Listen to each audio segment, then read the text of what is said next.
Hey yo, we are at the vet. How good she's been. See? Yeah. So we don't mind the vet. Yeah, we're gonna get her second parvo vaccine. So that's what we're waiting on. Such a good girl. Where did my Lucia? She weighed 35 pounds at 3 months.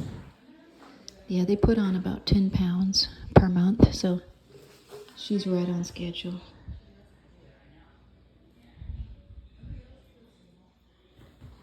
Yes. How long she is. Oh, she's long. She's gonna be a tall girl.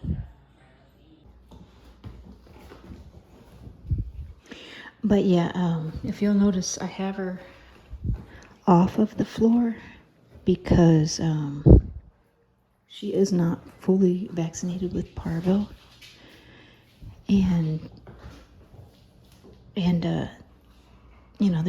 there's other dogs in here, a lot of traffic.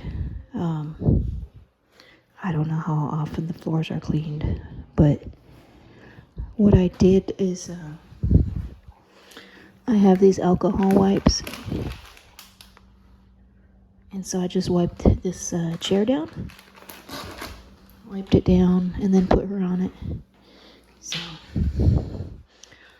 because there was dog hair on it before I sat down, so I know there's been, there's been traffic on this seat here, so a lot of sick animals in this room. So yeah, you can't be too careful against parvo because it is so deadly to a puppy. I actually had a close friend that had some Rottweilers that both of them, it was a male and female he got from the same litter. They both got parvo and had to be admitted to the emergency room, I think for about a week at least, with a very hefty bill. And they survived, but it was a close call. So if they do survive, you'll end up with I think his bill was like many thousands of dollars. I want to say it was like 10,000 or something like that. But so anyways, can't be too careful. So I'll feel much better when she's fully vaccinated.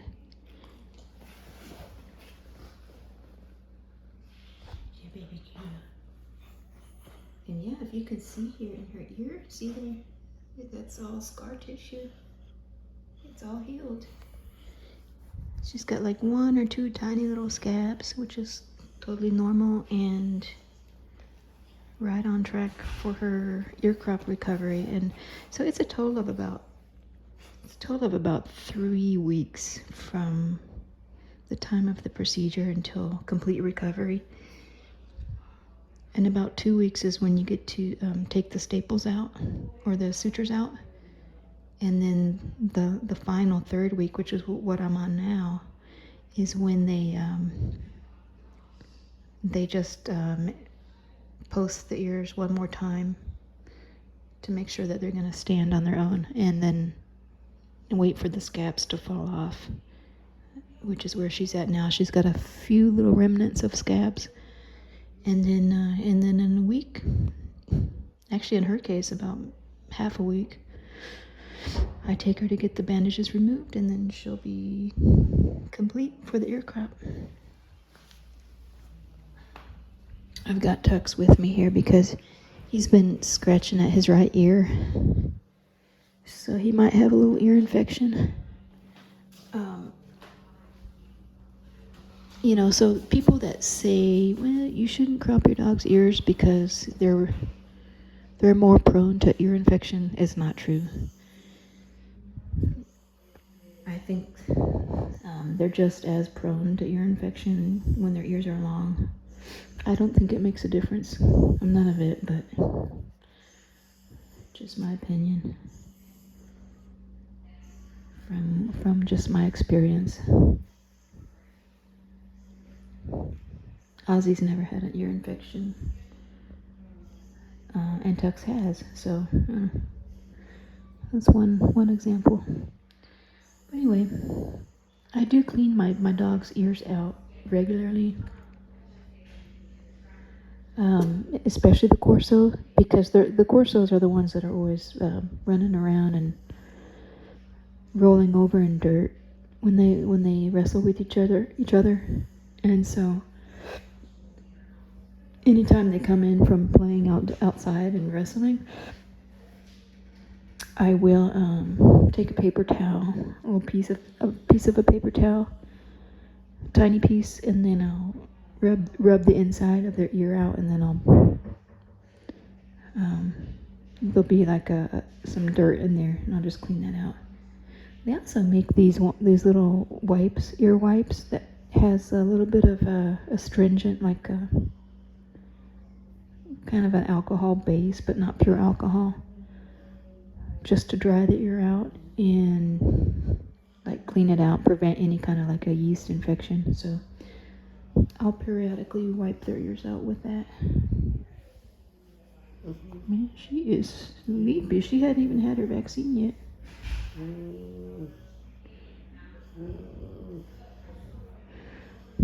Anyway, I'll catch up with y'all in a minute. But the vet come in here in a minute here.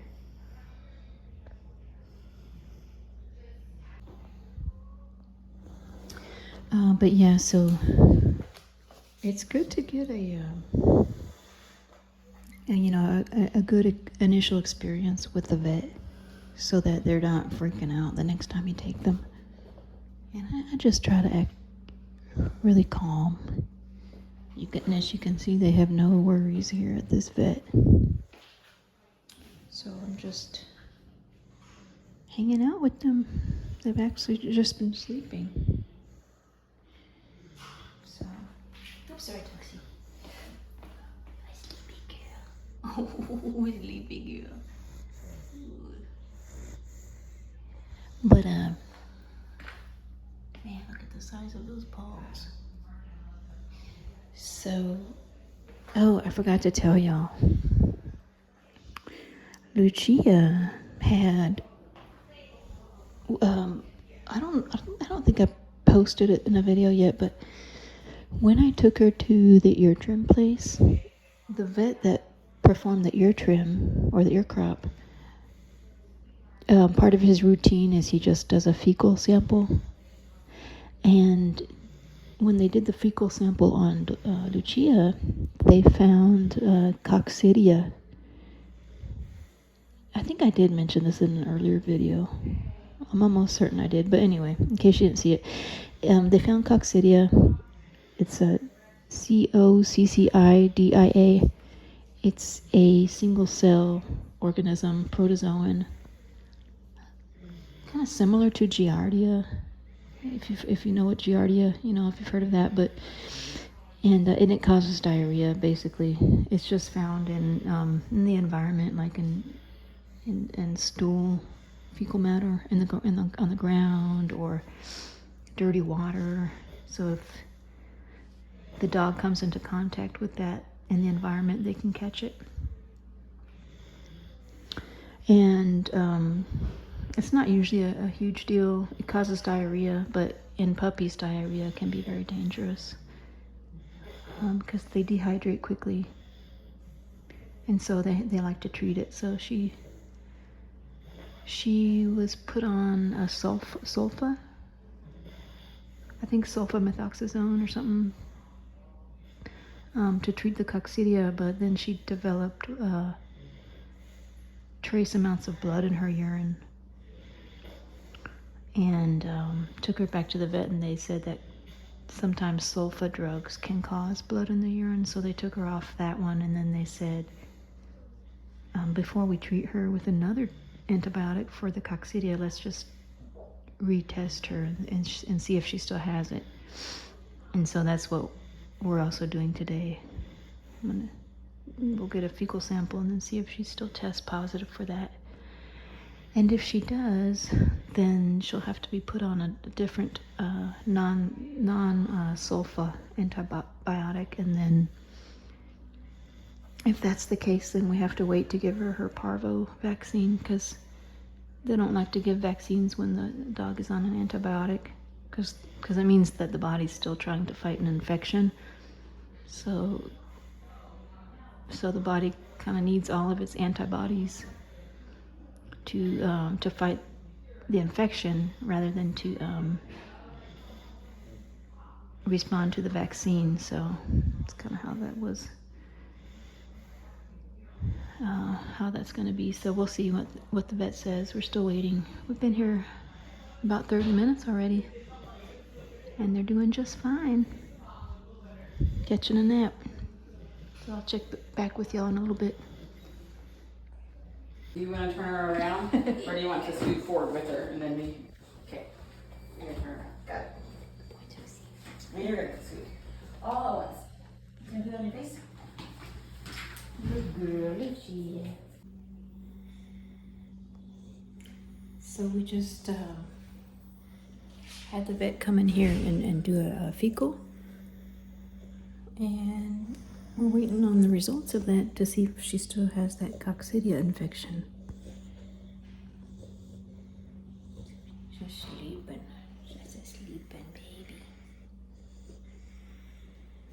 Just sleeping. You good girl.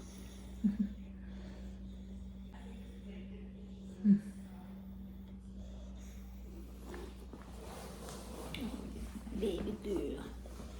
This is my baby girl. Little Gina. Uh-oh. They hear a dog coming in. What was it, Tux? So what was it? What's that, Lucina? What's that, Lucina? Oh! What's that, Lucina? What was it, Tux?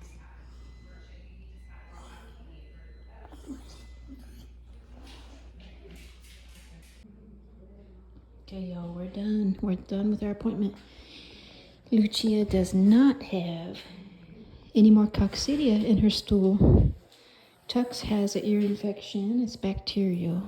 There's no fungal component in there, so that's good. So he got an antibiotic eardrop, and she just had her vaccine.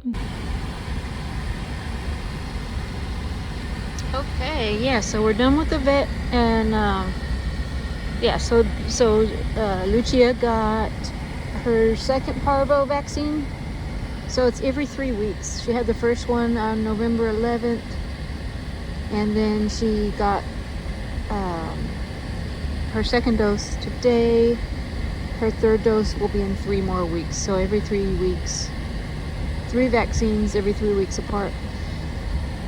She also got the distemper, and what else did she get? She got the leptospirosis vaccine and the bordetella, which is kennel cough. She got that vaccine as well. So she got loaded up with vaccine today, so she's gonna be a little sleepy probably. And yeah, and Tux got some ear cleaner and eardrop antibiotic, because he's got the bacterial infection in the ears.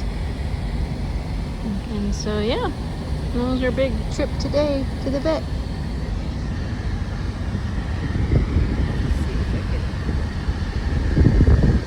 Anyway, we'll catch y'all later. Hope y'all having a good day. I'll talk to y'all later.